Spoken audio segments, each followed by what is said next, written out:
Hey, I had a friend ask me about injury prevention for ankles.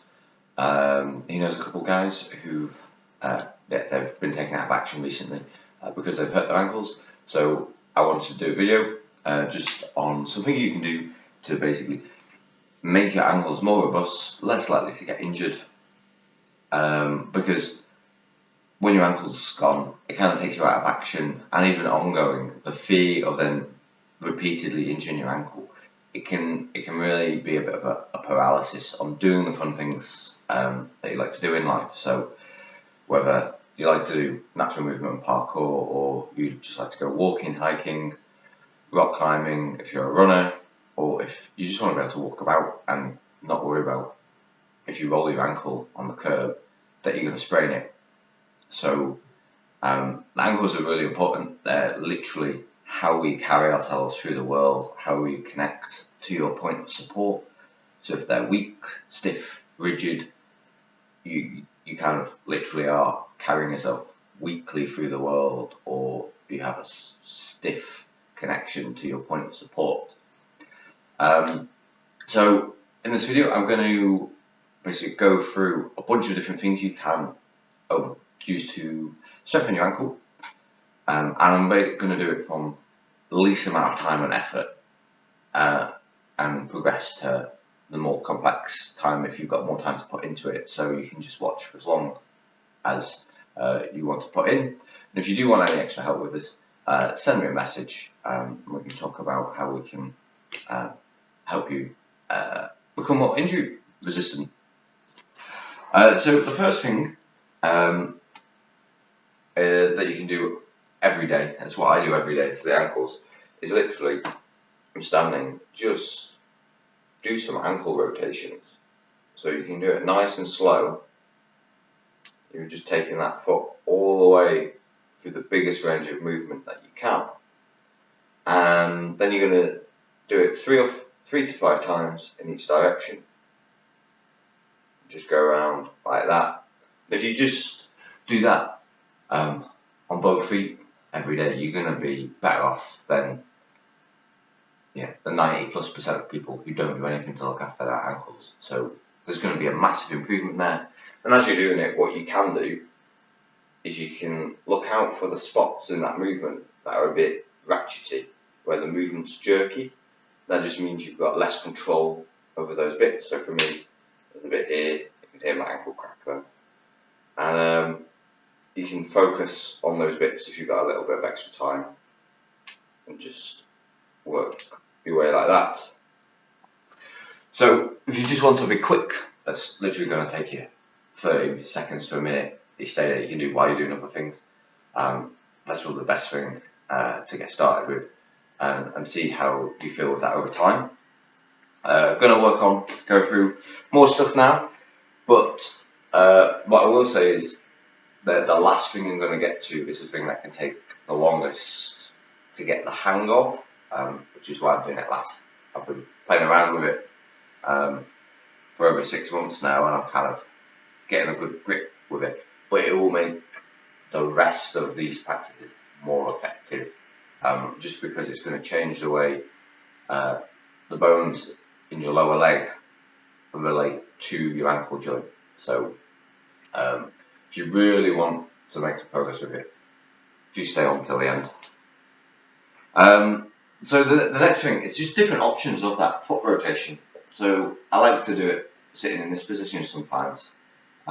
Same thing, get that leg rotation, but because you're more supported, you're not having to focus on balance, you really dig in, get that rotation like that. I find I can get into the little nooks and crannies much easier in this position.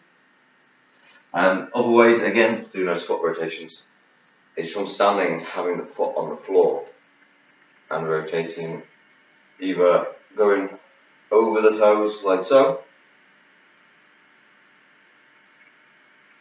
Again, do it 3 to 5 times. Use point of support if you need, or just staying on top of the foot like you would if you're standing. And these will help because generally, if you roll your ankle, you've got weight on it, so you're unlikely to hurt your ankle if it's up in the air.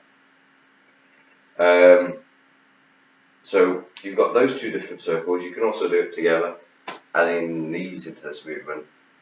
You can do a circle like this. So there's a little less freedom of movement, so you're kind of forcing the ankle into different positions. You've got that motion there. And then just the last bit for kind of the weight on the ankle rotations is either from standing or sitting. We can just practice gently going into those movements, which is generally how we're going to sprain the ankle. Generally, if you do it, it's going to be because you've rolled on your ankle like that. So if you actually get your feet used to those positions, you're going to build up a lot of strength in those bits which are normally the weak bits where we get hurt, and you can mess around with it and do it at different different angles of your ankle, like the leg compared to where the foot is. So there's a bunch of different options there, variations, and all of them, again, they don't really take much time. They're just little less easy to just do than the first thing. But most of them you can do while you're sitting or standing in a queue. You can just lean and play on those ankles. From there, we're going to go into things that are a bit more looking like exercise. So a good kneeling position like this, and then you can get onto that foot and you can lean into that ankle. So you've got this. This is a dorsiflexion position, and this is a limiting point for a lot of people.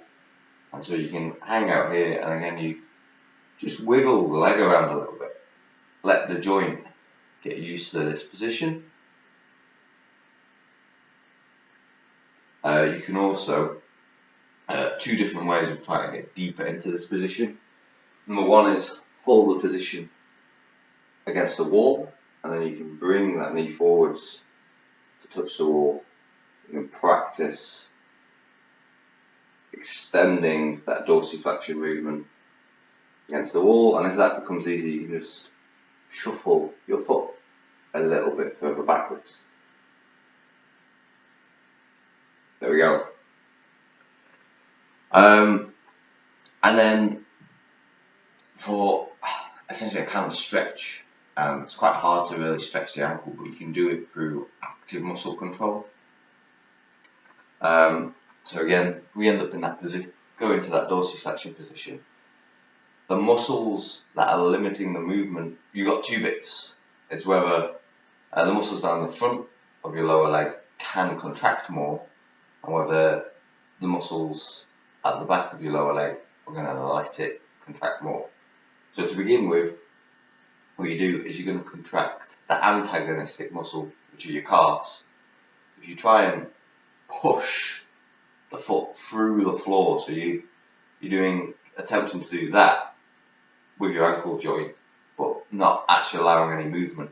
So you're letting these muscles work really hard, but they're neurologically they're getting used to that position, more control. And what happens when you let go?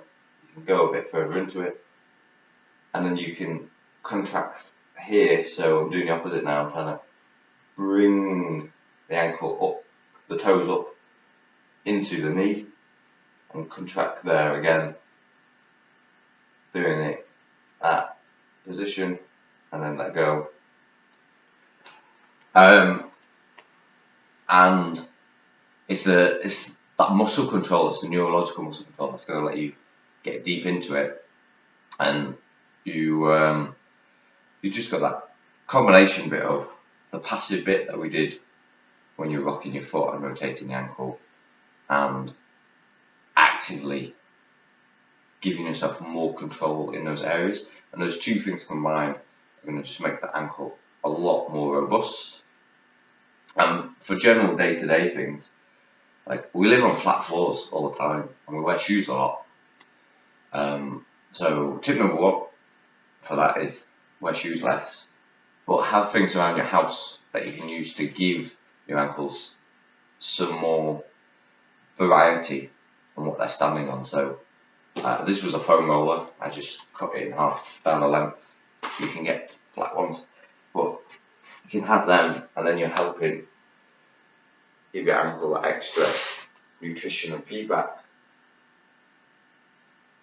Just like that, and you can practice taking some steps through it as well.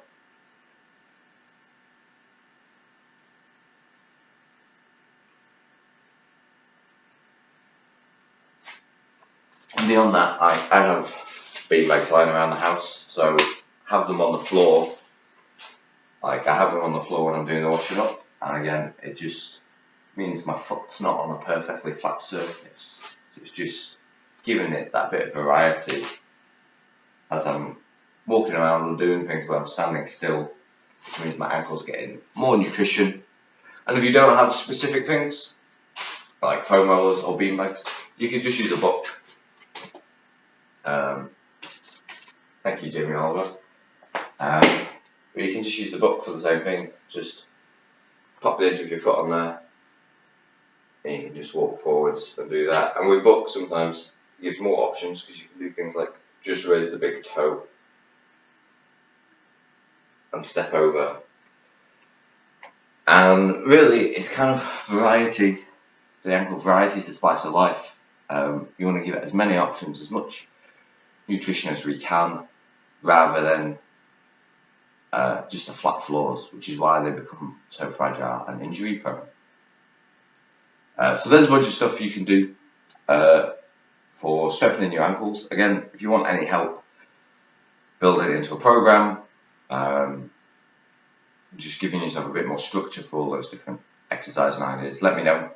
We can work something out together. And then the final bit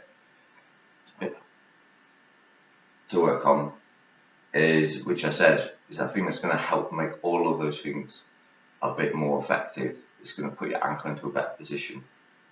It's an exercise I got from one of my mentors, Chandler Stevens. It's actually about how you hold all the muscles in your foot and your leg just day to day, and they kind of rebuild over time. As I said at the top, the way you carry yourself.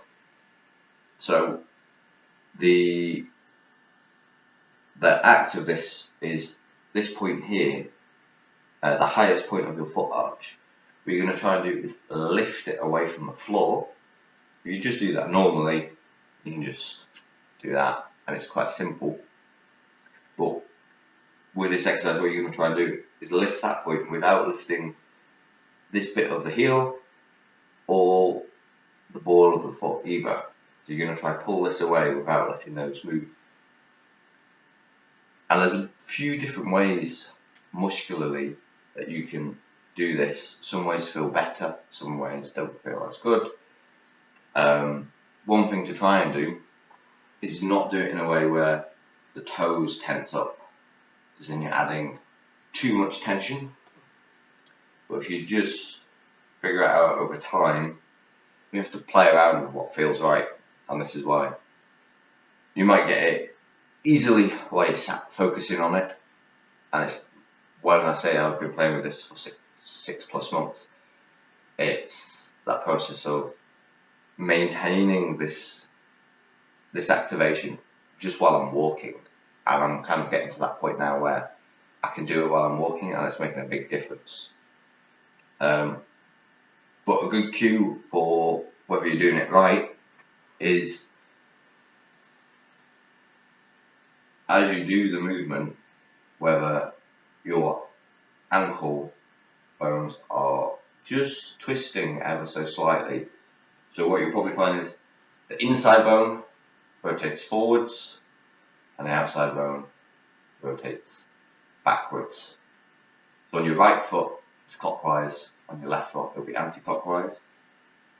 And there's a bone just here when you've got your knee bent at the top, will be tibular, and that's going to just move backwards slightly as well. And you just find that point, and then you can go through all those same exercises and movements that we were doing, all over again.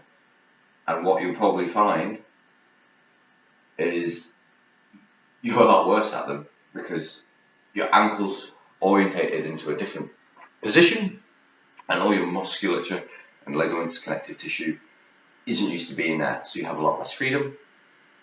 But that position is a much more optimal position to be in. It gives you a lot more options for movement, freedom of movement, and it puts less stress on the joints over time.